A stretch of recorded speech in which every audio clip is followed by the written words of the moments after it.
Hello ladies and gentlemen, welcome to Hello Dave. We have a lot to cover today, so let's just get started. We're gonna start with some news from Elite Dangerous, where we are getting a lot of new toys. With the Thargoid war running wild, there is, as expected, a number of community goals to get us bigger guns, better guns, more stuff to use to kill Thargoids.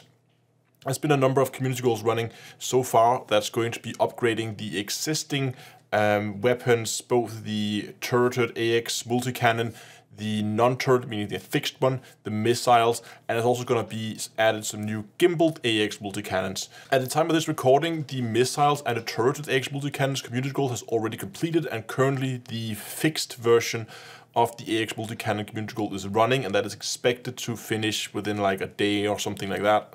So likely when the time this video goes out, this community goal might already be over. So that means that after that, I am expecting we're going to see the community goal start that's going to enable the gimbaled multi-cannon, which I think is going to be quite interesting, maybe even for newer ships.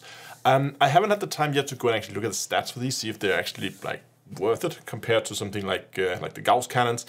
But at the very least, hopefully they're gonna be competitive, at least for like a starter thing, so that like people starting out with the aX combat have something they're a little bit more familiar with, like running multi-cannons. I think anybody tried that at least at some point. Also in Elite Dangerous, there's now a chance for you to go and get some free materials to unlock the Horizon Engineer. That is the ship-based engineers, if you haven't done so already. The East India Company is running another giveaway. They've been doing these before. And that means that all the materials you need, they're like specific rare goods, the other things you need to go and pick up in order to get access to the engineers. All of those you can now get handed to you for free. And they're going to run this campaign until the end of the year, so until the 31st of December. I'm going to be posting a link for their Discord in the description, so you can head over there. If you haven't unlocked the Horizon Engineers yet, then now is the time to do so. Quick update on the Thargoid war.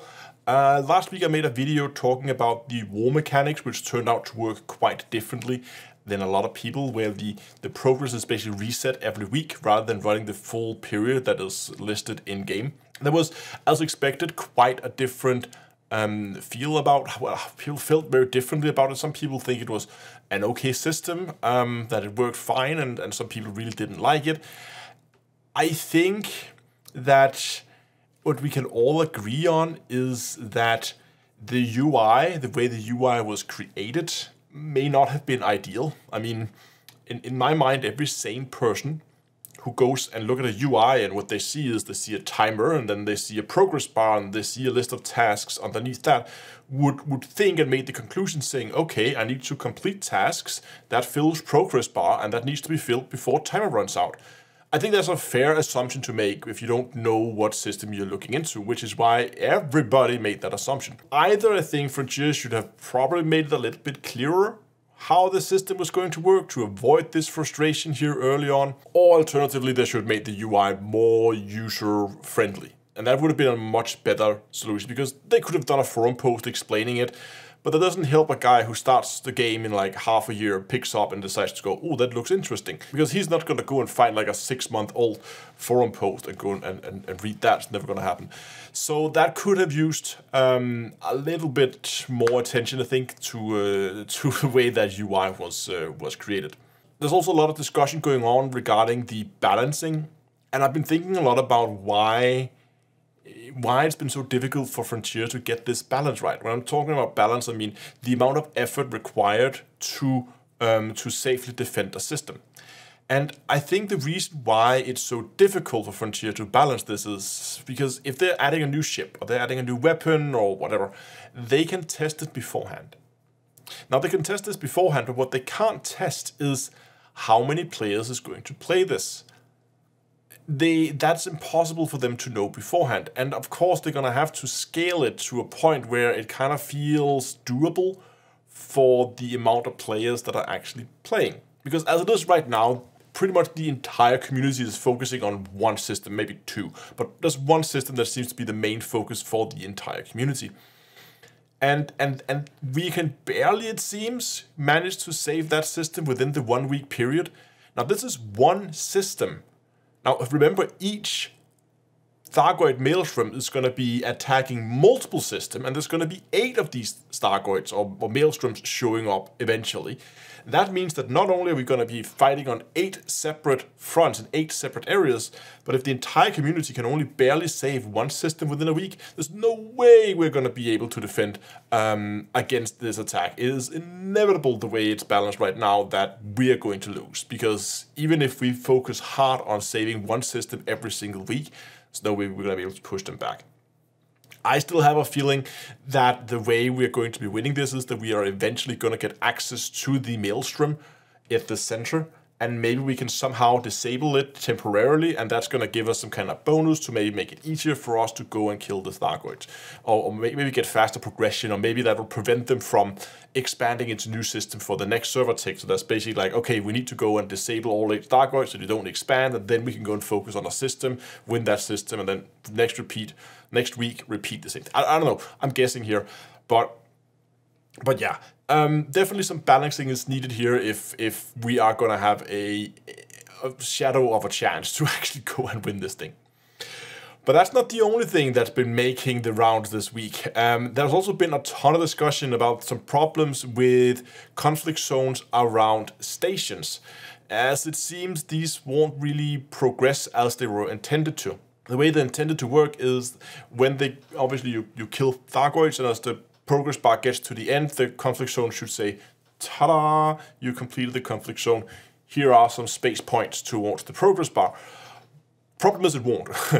It stops and nothing happens. And that's a bit of a problem, because that means there is a lot of wasted effort. I think, as far as I know, this is isolated to station side, but it also means it's going to be pretty much impossible for us to actually go and save a station from being shut down or completely destroyed by the Thargoids, because we can't actually play the conflict zones there. Now, I should say that Frontier has acknowledged that this is a problem. It came out in the bug fixing patch that came out just after update 14. So they are aware of this, and it is something they're working on. And hopefully it's something we're going to see a fix for very, very soon. Moving over to some news from Star Citizen. Citizencon 2023 has been announced, and it is back to being a physical event. No more online talks and stuff. Now we are back to a proper convention. We have some time and place for it. It's going to be October 2023. I don't think we have an exact date for it. And it's going to be somewhere in LA. So for those of you on that side of the pond, lucky you, because you're gonna have a Citizencon coming to you at the end of next year. I would really like to go, but I mean, I'm in Denmark, and that's a great big ocean in the way, so it's gonna be very expensive to go there. We'll see. Maybe I can, maybe if I can find the time and the money to go, I would love to. It would be, I think, a blast. So, if nothing else, I'll have to watch it from home, but we'll see when we get more information about it in the future. Also in Star Citizen, as per tradition, there's currently the, what's the name of the event? Luminalia event running. This is basically their Christmas event. They call it Luminalia because they don't want to call it Christmas for many reasons. But with that, as tradition, there is a number of free stuff that you can get.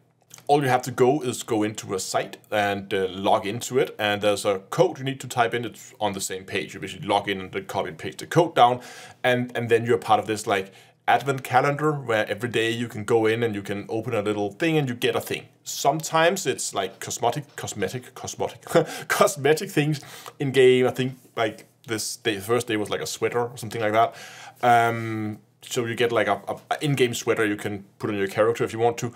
Other times it can be other items like a gun or something like that, smaller things often. And it has also sometimes it's been maybe it's paint jobs, maybe it's just like a teaser image for an upcoming ship that they've done that before. So it's not always things you get in game. Sometimes it's just, hey, here's a teaser about something that's going to come in the future that you can't really use for anything other than go and look at it. I think they've also in the past done like desktop images, like backgrounds for your desktop, stuff like that. There's a number of different things. And I mean, it's free stuff, so I'm going to be posting a link for it in the description. You can go and you can sign up if you have an account for Star Citizen. If you don't have an account for Star Citizen, then there's also a link for that, starcitizen.d2a.com. You can sign up from that as well, if you're interested. So that leaves me on just to live streams. Tomorrow's live stream is... Before I talk about that, I should actually mention regarding live streams that last week I had some problems with the partner drops working over on Twitch. That means that people who are watching the live stream, they would get time towards the normal Elite Dangerous drops, but they wouldn't get the partner drop as they should. I have reached out to Frontier and we've gone through a few bug fixing steps. So hopefully, fingers crossed, it's going to work now. So we're going to be testing that tomorrow, that hopefully we can get these new paint jobs if you don't have them already. So yeah, if it's not working tomorrow, we might have to dig into it further. But at least drops should be enabled when I'm streaming tomorrow. And also, if you're interested in these new seasonal, like snow, like the purple snowflake paint jobs thing, I actually have 10 of them, 10 packages with all 4 of them in each pack, been given away over on my Discord server. So you can go to discord.d2a.com. There's a stream giveaway channel. There's a little celebration icon. You can click. I think the draw is on the 15th. Let me actually just check. I have Discord open here. Yes, on the 15th. So this from this recording 4 days. So when this goes out, like 3 days. You can still go, you can sign up, and then you have a chance to win one of those 10 packs that I'm then going to send you a code for. You can redeem, and there are some free paint jobs for you in Elite Dangerous. So now we can talk about what the live stream is going to be about tomorrow. I thought it could be fun to go and actually take a little bit of a deep dive into the stats of these new aUEC weapons that we're unlocking. Just to see how much of a difference is it. Is it just a small incremental update to it, or is it actually massive that they're actually going to be a real force to be reckoned with now when it comes to a real thing you need to consider when you're making casino builds? I don't know. Let's go, let's take a look at it. Maybe we're going to put them on a ship, go out and shoot some guards with them, see how they perform. I would have liked if we had the gimbaled ones, since I think it could be fun. I really want to do a new entry-level build. And I think it'd be fun to do them around those gimbaled aUEC multi-cannons. We don't have them yet. I don't think we're going to have them in time for the live stream tomorrow. So, therefore, we're just going to play with the fixed ones and then kind of see how it goes from there. Maybe even just, I don't know, put some turrets on them and just go and kill some scouts, murder scouts for days with them. I've done builds like that in the past and it worked quite fun. I actually have a build still. Maybe it's still, I think I still have a build. Maybe we can just repurpose that and see how that goes. That could be fun. Anyway, I'm rambling here. It's going to be some more Thargoid stuff. I know I've done a lot of Elite and a lot of Thargoid related stuff here lately, but with the new update, there's been a lot of stuff that I wanted to go and take a look at, and doing it through live streams is a great way to also kind of get feedback from you guys as we are testing the new stuff that's being put into the game. But don't worry, there will be some Star Citizen streams coming in the future once all the hassle from update 14 kind of dies down in Elite. I'm gonna go back and also be streaming some Star Citizen. So I know that for those of you sitting out there who is maybe mainly here for Star Citizen stuff, there will be coming more Star Citizen videos. There will be more live streams coming for that as well. Not abandon it. It's just us doing the expo. I was primarily streaming Star Citizen, or primarily posting Star Citizen videos. Now there's a lot of stuff happening in Elite, so now there's a lot of Elite streams, a lot of Elite videos. The live stream will be tomorrow, as I said. Let's play around with the new aUEC multi-cannons, and it's going to be live streamed on YouTube, Twitch, 8 o'clock GMT. Hope I'll see you there. Thanks a lot for watching, and also next time I will see you guys in space.